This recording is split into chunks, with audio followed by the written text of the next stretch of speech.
Hello friends, स्वागत है आपका लर्न विद अंजू चैनल में। आइए देखते हैं आज के न्यूज़पेपर में स्टूडेंट लाइफ से रिलेटेड कौन कौन सी अपडेट्स हैं।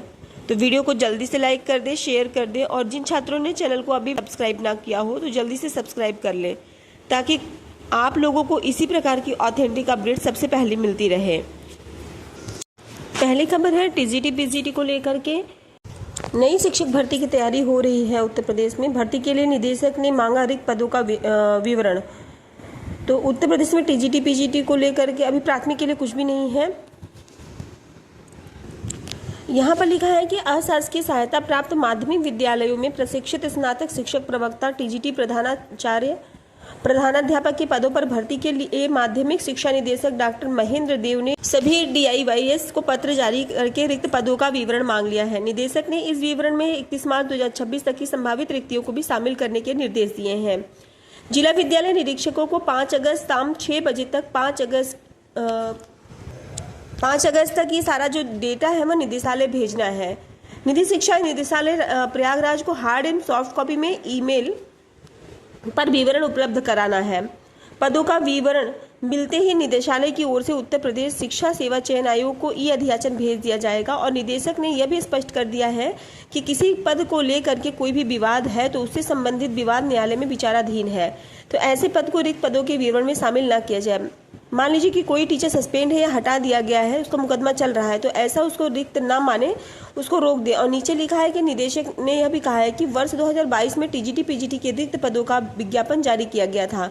उसमें शामिल पदों को छोड़ करके जो लगभग 4300 पदों का विज्ञापन जो निकला था टीजीटी पीजीटी का, उसको हटा के उसके बाद जो भी पदों का विवरण है वह संस्थावार विषयवार आरक्षणवार जो है निर्धारित जो प्रारूप बनाया है त्रुटि है उसको भेजा जाए।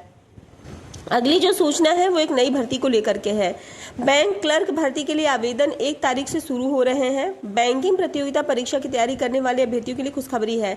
आईबीपीएस ने क्लर्क भर्ती की सूचना जारी की है। भारत के जितने भी महत्वपूर्ण राष्ट्रीय बैंक हैं सभी बैंकों की एक एकीकृत परीक्षा होती है आईबीपीएस से, और लिखा है कि उसके लिए उसको लेकर के आवेदन 1 से लेकर के 21 अगस्त तक किया जाएगा। आईबीपीएस ने परीक्षाओं की संभावित तारीख तक जारी कर दिया है। प्रारंभिक परीक्षा 1 अक्टूबर को होगी, मुख्य परीक्षा 1 नवंबर को। अभ्यर्थी आईबीपीएस की वेबसाइट पर जाकर के रजिस्ट्रेशन कर सकते हैं। आयु सीमा अधिकतम 28 साल तक की है। किसी भी मान्यता प्राप्त विश्वविद्यालय से स्नातक पास उम्मीदवार आवेदन करेंगे। आयोग ने रिक्तियों की संख्या अभी घोषित नहीं की है। पिछले साल 6000 से अधिक पदों पर भर्ती हुई थी। इस बार उम्मीद है कि 5000 रिक्तियां होंगी। जनरल ओबीसी ईडब्ल्यूएस को 850 रुपए का शुल्क देना होगा जल्दी। अगली खबर है एलटी ग्रेड शिक्षक भर्ती को लेकर के। एलटी ग्रेड के लिए आवेदन की प्रक्रिया शुरू हो चुकी है। अब यहाँ पर कुछ अभ्यर्थी इस बात को लेकर के कंफ्यूज हैं कि जो आवेदन है, जैसा कि आप जानते हैं कि नोटिफिकेशन जब आप चेक करेंगे, ये नोटिफिकेशन मैं आपको दिखा रही हूँ, तो नोटिफिकेशन में जैसा कि आपको ऑफिशियल वेबसाइट पर देखने को मिल जाता है, नोटिफिकेशन में आप देखेंगे तो मेल फीमेल के लिए फिलहाल जो वैकेंसीज है और अलग अलग यहाँ पर दर्शाई गई है। तो बात यहाँ पर यह उठती है कि क्या आवेदन भी अलग अलग होंगे? तो देखो, ऐसा कुछ भी नहीं है। जब आप आवेदन करेंगे ना, यहाँ पर आप अप्लाई पर आप क्लिक करते हैं तो अप्लाई पर क्लिक करके देखें तो वेबसाइट थोड़ी स्लो हो गई है। मैं देख रही हूँ कि अभी सुबह जो है वेबसाइट अच्छी चल रही थी।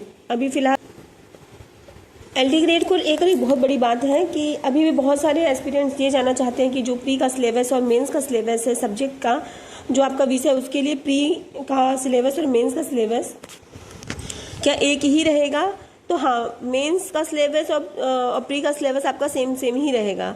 तो प्री और मेंस के लिए आपका जो सब्जेक्ट का सिलेबस है बिल्कुल समान रहने वाला है। फ़र्क क्या रहेगा? फ़र्क यह होगा कि प्री में जो भी प्रश्न होंगे वह सारे ऑब्जेक्टिव होंगे और मल्टीपल चॉइस के क्वेश्चंस होंगे, जो कि मुख्य परीक्षा आपकी निबंधात्मक रहेगी।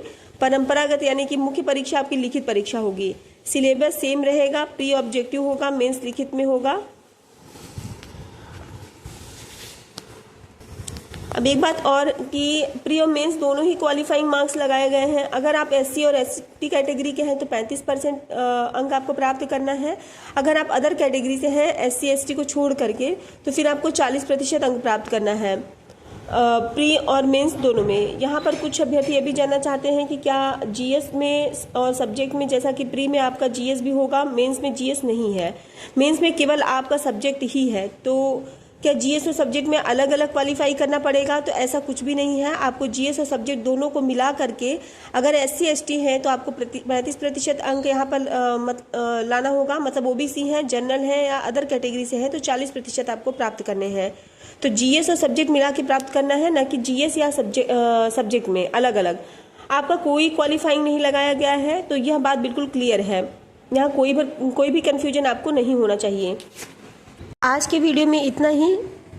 पूरा वीडियो सुनने के लिए बहुत बहुत धन्यवाद।